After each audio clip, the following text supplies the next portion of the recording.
ഇപ്പോൾ ഡീലാണല്ലോ പ്രധാനപ്പെട്ട ചർച്ചാ വിഷയം. നേരത്തെ K C Venugopal BJP CPM deal ആരോപിച്ചു. ഇപ്പോൾ കഴിഞ്ഞ ദിവസം അങ്ങ് തന്നെ SDPI CPM ഡീൽ ആരോപിച്ചു. എന്ത് അടിസ്ഥാനത്തിലാണ് ഇത്തരത്തിലുള്ള ആരോപണങ്ങളുണ്ട്? അല്ല, വളരെ വ്യക്തമാണ്. ഞങ്ങൾ വേങ്ങര മണ്ഡലം, മലപ്പുറം ജില്ലയിലെ വേങ്ങര മണ്ഡലത്തിലെ കഴിഞ്ഞ 2021 നിയമസഭാ തെരഞ്ഞെടുപ്പിൽ SDPIയുടെ സ്ഥാനാർത്ഥിയായി മത്സരിച്ചിരുന്ന സഭാഗാണ് ഇത്തവണ LDFിൻ്റെ സ്ഥാനാർത്ഥി. അതിൻ്റെ അർത്ഥം എന്താ? അദ്ദേഹത്തിന് 11,000 വോട്ട് കിട്ടിയിട്ടുണ്ട് ആ മണ്ഡലത്തിൽ. അപ്പോൾ ഇത്തവണ അദ്ദേഹം LDFിൻ്റെ സ്ഥാനാർത്ഥിയാകാണ്. വളരെ പച്ചയായാണ് ഈ ബന്ധം, പലയിടത്തും ഇതുണ്ട്. ഒരു ഭാഗത്ത് SDPIയുമായും മറുഭാഗത്ത് BJPയുമായും ബന്ധം സ്ഥാപിച്ചിട്ടാണ് തെരഞ്ഞെടുപ്പിനെ നേരിടുന്നത്. അവരെ കുറ്റം പറഞ്ഞുകൂടാ. അവർക്കതല്ലാതെ വേറെ നിവൃത്തിയില്ല. സ്വന്തമായി ഒറ്റയ്ക്ക് നിന്നാൽ, മുന്നണി LDF നിന്നാൽ കെട്ടിവെച്ച പണം പല മണ്ഡലങ്ങളിലും കിട്ടില്ല എന്നത് ഉറപ്പാണ്. SDPIയുടെ സ്ഥാനാർത്ഥിയെ പിൻവലിപ്പിച്ചതാണ് CPI കേന്ദ്രങ്ങളൊക്കെ ചൂണ്ടിക്കാണിക്കുന്നത്.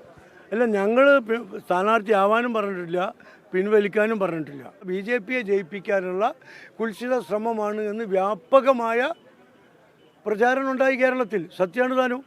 ആ പ്രചാരണത്തിൻ്റെ ആവേശം കൊണ്ടോ സന്മനസ് തോന്നിയിട്ടോ നല്ല ബുദ്ധി തോന്നിയിട്ടോ അവർ പിൻവലിച്ചു. അത് നല്ല കാര്യമാണ് എന്ന് ഞങ്ങൾ പറയുന്നു. അല്ലെങ്കിൽ കേരളത്തിൻ്റെ പവിത്രമായ നിയമസഭയിലേക്ക് ഫാസിസത്തിൻ്റെ ഒരു പ്രതിനിധി എത്താനുള്ള സാഹചര്യം ഉണ്ടാവും. UDF അധികാരത്തിൽ വന്നു കഴിഞ്ഞാൽ മുഖ്യമന്ത്രി ആരാണെന്നുള്ള ചർച്ചയൊക്കെ കോൺഗ്രസിനകത്ത് ഇപ്പോഴേ തുടങ്ങിക്കഴിഞ്ഞിട്ടുണ്ട്. പ്രത്യേകിച്ചും പല പേരുകൾ നേതാക്കൾ ഉയർത്തി കാണിക്കുന്നുണ്ട്. അപ്പോൾ അതിനകത്ത് ലീഗിൻ്റെ ഒരു അഭിപ്രായം എന്താണ്? പ്രത്യേകിച്ചും ഈ നിയമസഭയിലേക്ക് മത്സരിക്കാത്ത ഒരാൾ മുഖ്യമന്ത്രിയായിട്ട് വരുന്ന സാഹചര്യമൊക്കെ ഉണ്ടാകുമോ എന്ന ചോദ്യങ്ങളൊക്കെ പല കോണുകളിൽ നിന്ന് ഉയരുന്നുണ്ട്. ഞാനേതായാലും ചെയ്യാറില്ല മുഖ്യമന്ത്രിയാകാൻ. നിങ്ങൾ മത്സരിക്കാത്ത ആളെന്ന് ഉദ്ദേശിച്ച് എന്നെ കൊണ്ടാണെങ്കിൽ കോൺഗ്രസിലെയാ? കോൺഗ്രസ്. അപ്പോൾ UDFിൽ എല്ലാവർക്കും അഭിപ്രായം പറയാം. ഒരു MLA ഉള്ള അല്ലെങ്കിൽ ആളുകൾ കുറഞ്ഞ പാർട്ടികൾക്ക് വരെ അവരുടേതായ അഭിപ്രായമുണ്ട്. അതൊക്കെ ഞങ്ങൾ കൂടിയിരുന്ന് ആലോചിച്ച് ഒരു തീരുമാനത്തിലെത്തും. തീരുമാനത്തിലെത്തിക്കഴിഞ്ഞാൽ പിന്നെ ഒറ്റ അഭിപ്രായമുള്ളൂ.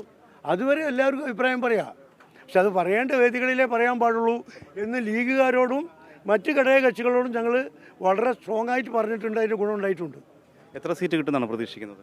140 ആയിരിക്കും എന്നാണ് ഞങ്ങളുടെ പ്രതീക്ഷ. അതിൽ കൂടുതൽ പറയാൻ വയ്യല്ലോ.